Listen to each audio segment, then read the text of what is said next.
Hoy entonces leeremos la obra de Víctor Hugo, Los Miserables 1, parte 2, capítulo 10. La meseta de Mont Saint-Jean, página 283.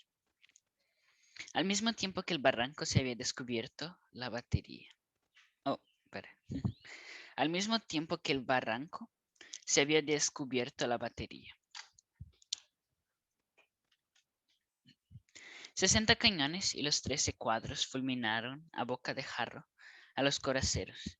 El intrépido general Delfort saludó militarmente a la batería inglesa. Toda la artillería volante inglesa había entrado al galope en los cuadros. Los coraceros no tuvieron ni un momento de detención. El desastre del barranco los había diezmado, pero no desanimado. Eran de esos hombres que cuando disminuyen en número crecen en valor. Solo la columna de Wathier había padecido en el desastre.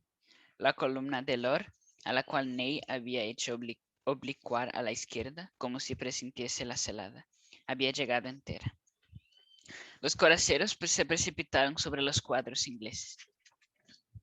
Al galope tendido, las bridas sueltas, el sable entre los dientes y las pistolas en la mano. Tal fue el ataque. Hay momentos en las batallas en el que el estado del alma endurece al hombre hasta el extremo de cambiar soldado en estatua, y en que toda esta carne se vuelve granito. Los batallones ingleses terriblemente atacados no se movieron. Entonces pasó una cosa horrible. Todos los frentes de los cuadros ingleses fueron atacados a la vez y se vieron envueltos en un torbellino frenético. La infantería inglesa permaneció fría, impasible. La primera fila, con la rodilla en tierra, recibía con la bayoneta a los coraceros. La segunda los fusilaba. Dentro de la fila, los artilleros cargaban los cañones. El frente de cuadros se abría, dejando pasar una torrente de metralla, y se volvía a cerrar. Los coraceros respondían aplastando a sus enemigos. Sus grandes caballos se encabritaban, pasaban por encima de las filas, saltaban sobre las bayonetas y caían como gigantes en medio de aquellos 4 muros vivientes. Las balas hacían claro en los coraceros. Los coraceros hacían brechas en los cuadros. Hileras de hombres desaparecían atropelladas, magulladas bajo los pies de los caballos. Las bayonetas se hundían entre los vientres de aquellos centauros. De ahí una deformidad de heridas que tal vez no se ha visto en ninguna otra ocasión. Mermados los cuadros por metrallas, se verificaban la explosión en el centro mismo de los acometedores. La forma de este combate era monstruosa. Los cuadros no eran ya batallones, eran cráteres. Los coraceros no eran ya caballería, era una tempestad. Cada cuadro era un volcán atacado por una nube. La lava combatía al rayo. El cuadro extremo de la derecha, el más expuesto de todos, puesto que estaba aislado por aquella parte, fue casi anonadado desde los primeros choques. Estaba formado por el regimiento 75 de Highlanders, el corneta en el centro, mientras se exterminaba en torno suyo, bajando con inatención profunda, su mirada melancólica, llena del reflejo de los bosques y de los lagos de su montañoso país, sentado en un tambor con su pibroch bajo el brazo. Tocaban los aires de las montañas. Aquellos escoceses morían pensando en Ben Lothian, como los griegos acordándose de Argos. El sable de un coracero echando abajo el pibroch y el brazo que lo llevaba hizo cesar el canto, matando al pobre cantor. Los coraceros, poco numerosos relativamente y aminorados por la catástrofe del barranco, tenían en su contra casi todo el ejército inglés, pero se multiplicaban, cada hombre valía por 10. Sin embargo, algunos batallones hanoverianos tuvieron que replegarse. Wellington lo vio y pensó en su caballería. Si Napoleón también en aquel momento hubiese pensado en su infantería, habría ganado la batalla. Este olvido fue su falta grave y fatal. De pronto los coraceros agresores se vieron atacados. La caballería inglesa estaba a sus espaldas, delante de ellos los cuadros, detrás Somerset. Somerset eran los 1400 guardias dragones. Somerset tenía a su derecha Dornberg con la caballería ligera alemana y a su izquierda Trippe con los carabineros belgas. Atacando los coraceros por flanco y de frente, por delante y por detrás, por la infantería y la caballería, tuvieron que hacerse frente a todos los lados. ¿Qué les importaba? Era en el torbellino. Su valor se aumentó hasta un punto inexplicable. Además tenían tras sí la batería que continuaba vomitando fuego. Todos estos se necesitaban para que aquellos hombres fuesen heridos por la espalda. Una de sus corazas, agujereada por una bala de cañón en el omóplato izquierdo, se conserva en la colección del Museo de Waterloo. Para tales franceses era preciso nada menos que ingleses como aquellos. Ya no fue una batalla, fue una sombra, una furia, una ira vertiginosa, en que se confundían las almas y el valor, un huracán de espadas flameantes. En un momento los 1400 guardas dragones no fueron más que 800. Fuller, su teniente coronel, cayó muerto. Ney acudió con los lanceros y los cazadores de Lefebvre de Noute. La meseta de Mont-Saint-Jean fue tomada, perdida y vuelta a tomar. Los coraceros dejaban la caballería para volver a la infantería, o por mejor decir, toda aquella formidable confusión de combatientes cogía uno a otro por el cuello sin soltarse. Los cuadros permanecían aún en pie. Hubo 12 asaltos. A Ney le mataron 4 caballos que sucesivamente montó. La mitad de los coraceros quedó en la meseta. La lucha duró 2 horas. El ejército inglés tuvo pérdidas inmensas. Sin duda, si los coraceros no se hubiesen visto debilitados en su primer choque por el desastre de la cañada, habría derrotado el centro y decidido la victoria. Aquella extraordinaria caballería petrificó a Clinton, que había estado en Talavera y en Badajoz. Wellington, medio vencido, experimentaba una admiración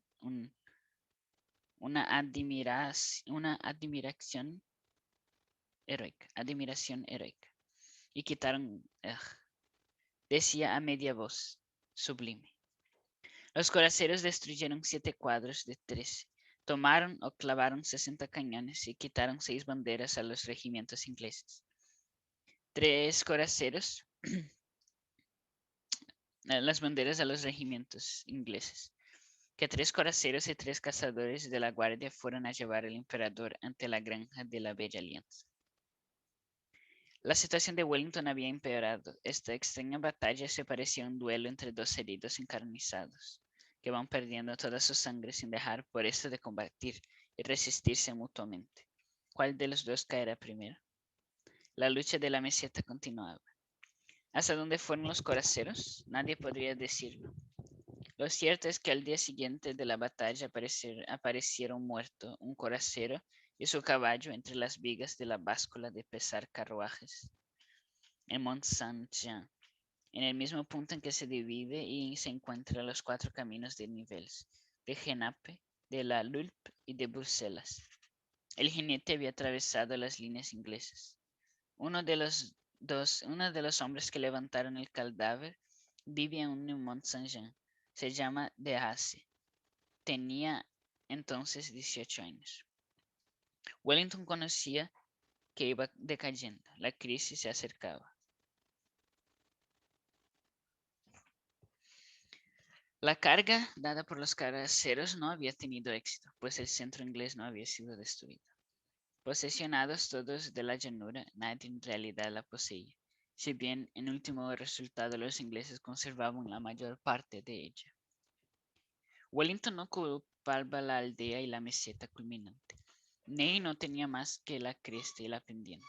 Ambas partes parecían que iba echando raíces en aquel fúnebre suelo, pero el decaimiento de los ingleses parecía irremediable. La hemorragia de que el ejército era horrible. Kemp reclamaba refuerzo en el ala izquierda. No lo hay, respondía Wellington, que muere en su puesto. Casi al mismo tiempo coincidencia singular que pinta al agotamiento de fuerzas a los dos ejércitos. Ney pedía infantería a Napoleón, y Napoleón exclamaba: «¿Infantería? ¿De dónde quiere que la saque? ¿Quiere que la haga yo?». Sin embargo, el ejército inglés era el enfermo de más peligro.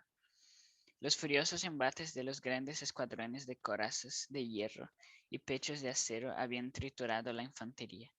Algunos hombres alrededor de una bandera marcaban el sitio donde hubo un regimiento. Había batallón que no estaba mandado más que por un capitán o por un teniente. La división Alten, tan maltratada en la Haie-Saint, estaba casi destruida.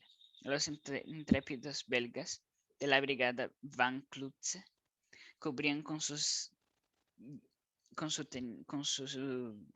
cubría con sus cuerpos los campos del Centeno a lo largo del camino de Nivelles. No quedaba casi ninguno de aquellos granaderos holandeses que en 1811, unida a España a nuestras filas, combatían contra Wellington y que en 1815, unida a los ingleses, combatía contra Napoleón. La pérdida de oficiales era considerable. Lord Uxbridge, que al otro día hizo entregar su pierna, tenía la rodilla rota. Si por parte de los franceses en la carga de los coraceros quedaron fuera de combate de Lord Lelitres, Colbert, Duop, Travers y Blancard. Por parte de los ingleses, Alten estaba herido, Barne también. Delancey había muerto, así como Van Meren y Ompteda. Todo el Estado Mayor de Wellington había sido diezmado. Inglaterra llevaba la peor parte en este sangriento equilibrio.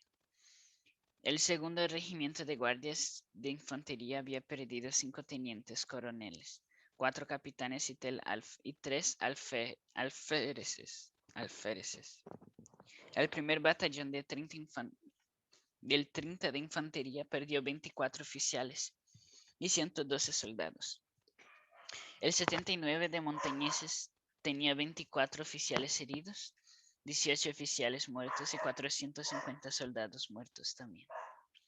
Los húsares hanoverianos de Cumberland, un regimiento entero con su coronel Hake a la cabeza, que debía después ser juzgado y destituido, había vuelto grupos en la pelea, poniéndose en fuga hacia Bruselas. Los carros, los tiros, los bagajes, los furgones, llenos de heridos, al ver a los franceses ganar terreno y acercarse a la selva, se precipitaban en ella. Los holandeses, acuchillados por la caballería francesa, gritaban alarma. Desde Vertcoco hasta Groendahl, en una longitud de cerca de 2 leguas en dirección de Bruselas, había, según dice testigos, que existen aún tal multitud de fugitivos que no se podía dar un paso. El pánico fue tan terrible que se comunicó al príncipe de Conde en Malinas y a Luis XVIII en Gante, a excepción de la débil reserva escalonada detrás del hospital ambulante establecido en la granja de Mont-Saint-Jean y de las brigadas Vivian y Vandeleur. Se flanqueaba a la izquierda. Wellington no tenía ya caballería. Muchas baterías estaban desmontadas. Estos hechos han sido confesados por Seaborn y Pringle, exagerando el desastre hasta ha llegado a decir que el ejército anglo-holandés había quedado reducido a 34,000 hombres. El duque de Hierro permanecía sereno, pero sus labios se habían vuelto lívidos. El comisario austríaco Vincent y el comisario español Alava, presentes en la batalla en el Estado Mayor inglés, creían perdido el duque. A las 5 sacó Wellington su reloj y se le oyó murmurar esta frase, sombría: «Blücher o la noche». En este momento fue cuando se vio brillar en las alturas por la parte Por la parte de Frigemont, una línea lejana de bayonetas. Aquí estaba la peripecia en este drama gigantesco. 11. Mal guía para Napoleón, bueno para Bulow. Sabida es la dolorosa equivocación de Napoleón. Esperaba a Grouchy y fue Blücher el que llegó. La muerte en vez de la vida. El destino tiene variaciones de esta clase. Se espera el trono del mundo y se divisa Santa Elena. Si el pastorcillo que servía de guía a Bulow, teniente de Blücher, le hubiese aconsejado que saliera de la selva encima de Frischemont, en vez de salir más abajo de Placenois, la forma del siglo XIX tal vez fuera distinta. Napoleón había ganado la batalla de Waterloo. Por cualquier otro camino más arriba de Placenois, el ejército prusiano iba a salir a un barranco intransitable para la artillería, y Bulow no hubiera llegado. Ahora bien, el general prusiano Muffin lo ha declarado así. Si Blücher se hubiera retrasado una hora, no hubiera hallado a Wellington en pie. La batalla estaba perdida. Como se ve, ya era tiempo de que llegase Bulov. Por lo demás, había encontrado muchos obstáculos en su marcha. Había descansado aquella noche en Dion-le-Mont y vuelto a ponerse en marcha al amanecer. Pero los caminos estaban intransitables. Sus divisiones se habían metido en el lodo hasta las rodillas, llegando el barro a los baches hasta los cubos de las ruedas de los cañones. Y además, había tenido que pasar el Dyle por el estrecho puente de Wavre. La calle que da al puente había sido incendiada por los franceses.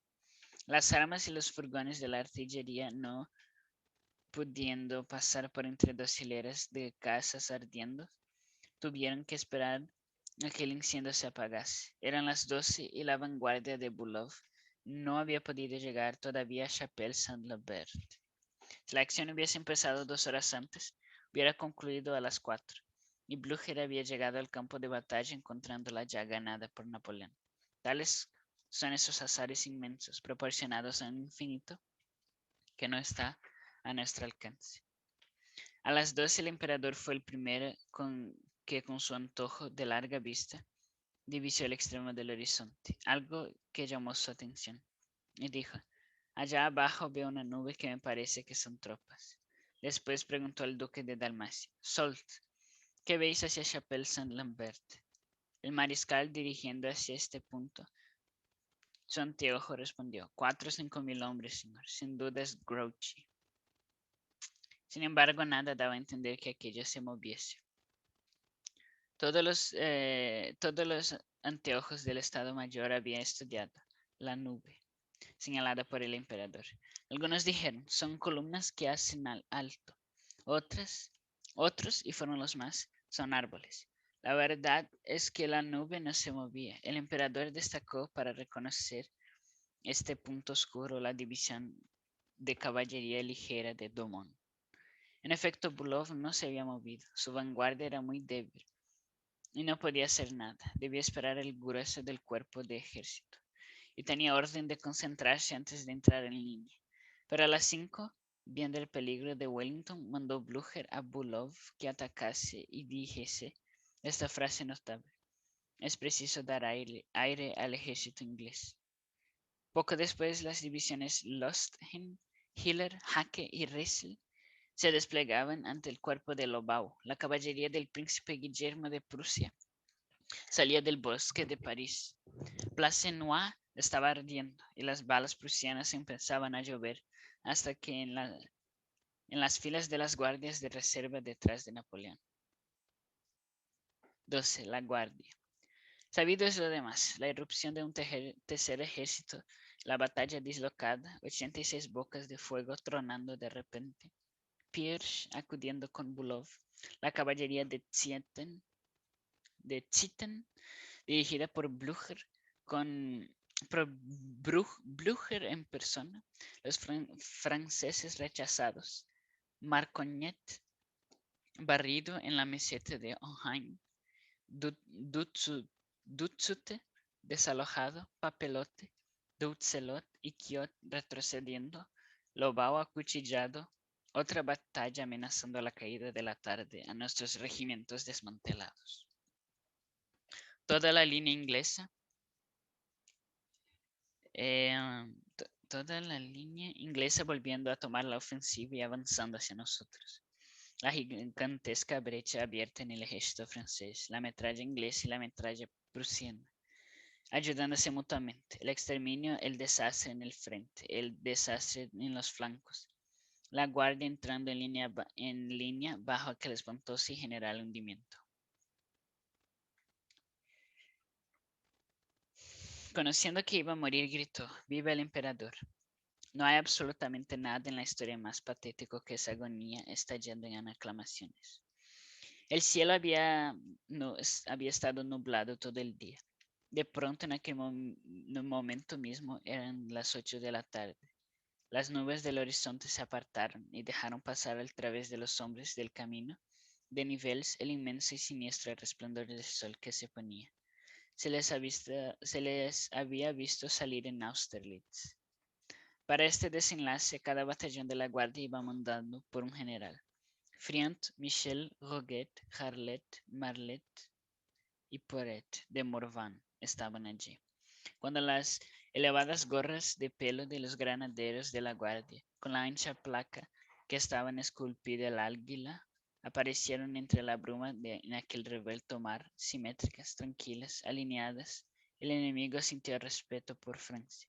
Creyó ver entrar 20 victorias en el campo de batalla con las alas desplegadas. Y los que eran vencedores retrocedieron figurándose vencidos. Pero Wellington gritó: ¡De pie, guardias, y buena puntería!